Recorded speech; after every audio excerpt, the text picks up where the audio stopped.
Nah, itu hati-hati di situ. Ya, ada 4. 1 bil hilmi. Tolong ini nanti diisi kolbunya dengan ini. Terus yang kedua tadi apa? Ilm. Lawannya apa? Jahil.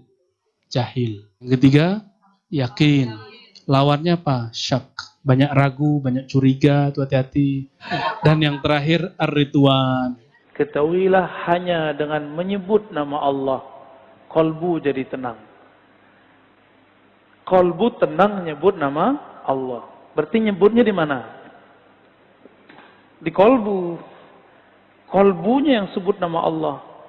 Ya, sebut Allah di kolbu. Ambil ilmu kepada ahlinya. Masa sekolah aja belajar ke ahlinya, belajar bahasa belajar ke ahlinya, mau belajar bahasa kolbu, nggak cari ahlinya, harus ke ahlinya.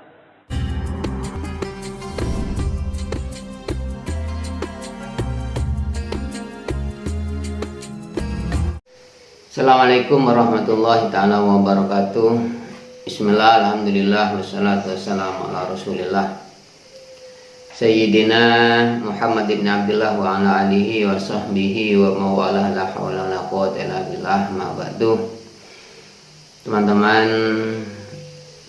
subscriber dimanapun Anda berada, kami pada kali ini akan menjelaskan tentang bagaimana hati kita bisa tenang. Karena ketenangan di sini bukan tergantung kepada banyaknya uang. Bukan sebuah ketenangan itu muncul karena dia punya uang banyak, mobil banyak. Ternyata tenang hati itu bukan terletak pada kekayaan. Karena yang namanya tenang itu, rasa batin kita tenang, akal kita tenang, itu tidak terletak kepada sebuah material atau material. Lebih daripada itu, banyak orang yang kaya ternyata hidupnya tidak tenang. Ternyata hidupnya gelisah. Orang yang kadang-kadang tidak punya uang tapi hidupnya tenang, kehidupannya nyaman, maka yang terpenting di dalam diri kita ini hidup, di dalam kita menjalani hidup, maka ketenangan batin yang sangat dibutuhkan.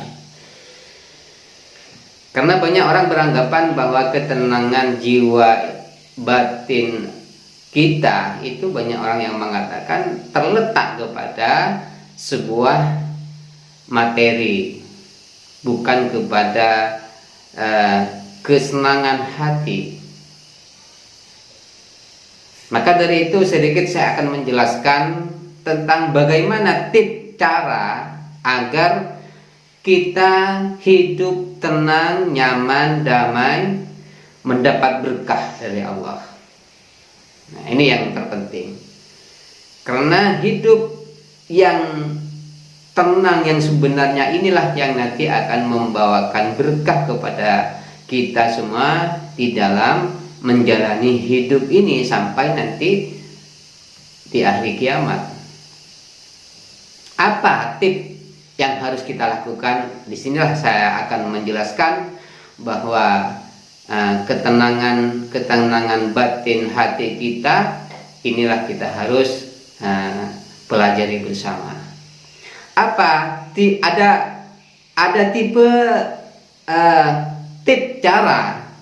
Ada 4 cara di sini yang harus kita pahami, bahwa cara yang pertama agar menjadi hati kita tenang, jiwa kita tenang, pertama adalah kita harus punya sifat al-hilmu. Ini sifat yang pertama, kita harus punya sifat al-hilmu, hilim, kasihan, merasa kasihan. Ini kita harus kita lakukan, sifat hilim.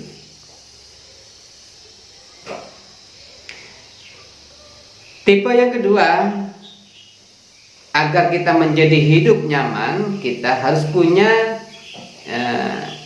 yang disebut dengan al-ilmu. Lawan kata dari al-ilmu adalah al-jahlu. Nah, jadi kita harus punya ilmu. Al-ilmu, kita harus juga punya ilmu. Karena orang yang punya ilmu itu, maka dia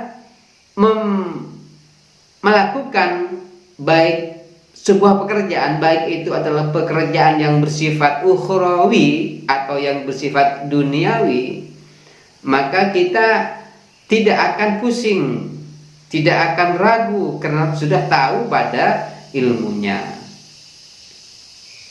Karena kalau sudah tahu ilmunya, baik kita beribadah kepada Allah, kita sholat kepada Allah, kita melakukan amaliyah yang bersifat duniawi, kalau sudah Anda tahu ilmunya, maka tidak akan menjadikan hati kita tidak tenang.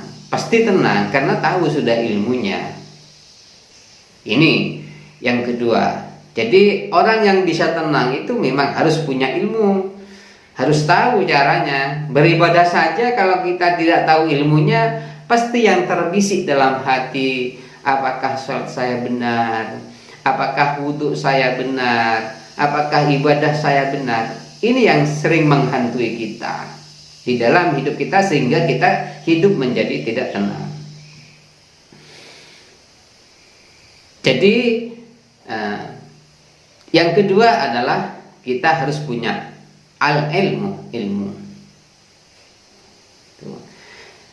Terus yang ketiga, punya ilmu juga masih belum, kadang-kadang kita belum bisa dikatakan tenang, karena ada tingkatan yang ketiga yang harus kita lakukan adalah al-yakin. Ini al-yakin, karena juga banyak ibarat-ibarat yang menerangkan tentang al-yakin, bahwa di dalam faraidul fiqhiyah dijelaskan al-yakinu la yuzalu bisyak, bahwa keyakinan itu tidak bisa dihilangkan dengan keraguan. Kalau sudah Anda yakin, kalau sudah Anda meyakini atas apa yang kamu lakukan kebenarannya sudah benar, menurut syariat sudah benar, maka akan timbul rasa yakin. Ketika Anda yakin, maka akan muncul ketenangan dalam hati.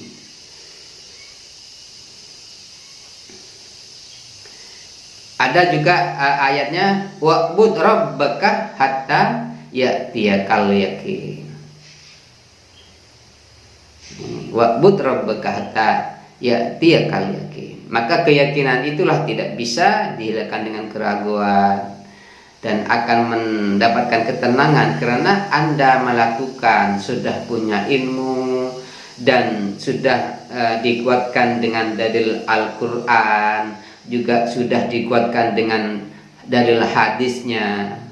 Akan timbul pada diri kita bahwa apa yang kita lakukan, baik yang bersifat ukhrawi atau yang bersifat duniawi, maka akan datang sebuah keyakinan-keyakinan dalam hati. Dan ketika Anda sudah yakin, maka rasa tenang dalam hati akan muncul.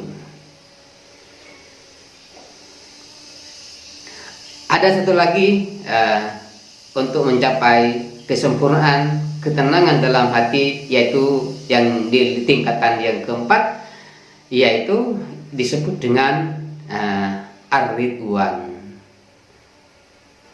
Apa ridwan? Ar-ridwan ini sudah kapasitas yang lebih tinggi lagi. Ketika orang menilai baik itu menilai sebuah perkara antara perkara baik dan buruk, kalau sudah kita memiliki hati atau rasa ridwan, maka antara jelek dan buruk itu dianggap sama semuanya. Ini level yang keempat yang disebut dengan ar-ridwan. Jelek buruk yang datang semuanya dianggap sama saja. Punya kegembiraan, punya kesuksesan atau ketidaksuksesan itu dianggap sama. Ridwan, rela atas apa yang diberikan oleh Allah, baik itu berupa pemberian yang dianggap oleh kita buruk atau yang dianggap oleh kita adalah sebuah kesenangan atau sebuah keuntungan, kerugian dan keuntungan. Itu semuanya tidak akan mempengaruhi kepada jiwa yang sudah ada di level keempat yang disebut dengan ar-ridwan. Di dalam itu juga disebutkan al-khairu wasyarru sawaun. Kejelekan dan kebaikan itu adalah sama saja. Itu juga disebutkan di dalam kitab Daqaiqul Akhbar. Jadi konsep inilah yang kita akan menjadikan diri kita tenang, hati kita tenang. Maka ketika hati kita tenang, apa yang dilakukan menjadi sebuah ketenangan kepada kita, diri kita semua. Inilah yang sebenarnya akan menjadikan barokah di dalam hidup kita. Bahkan bukan hanya di dunia, di akhirat pun ini akan membawa kita menjadi keselamatan kita. Nah, maka empat poin ini yang harus kita miliki bersama agar menjadi hidup kita tenang, nyaman, selamat dunia akhirat.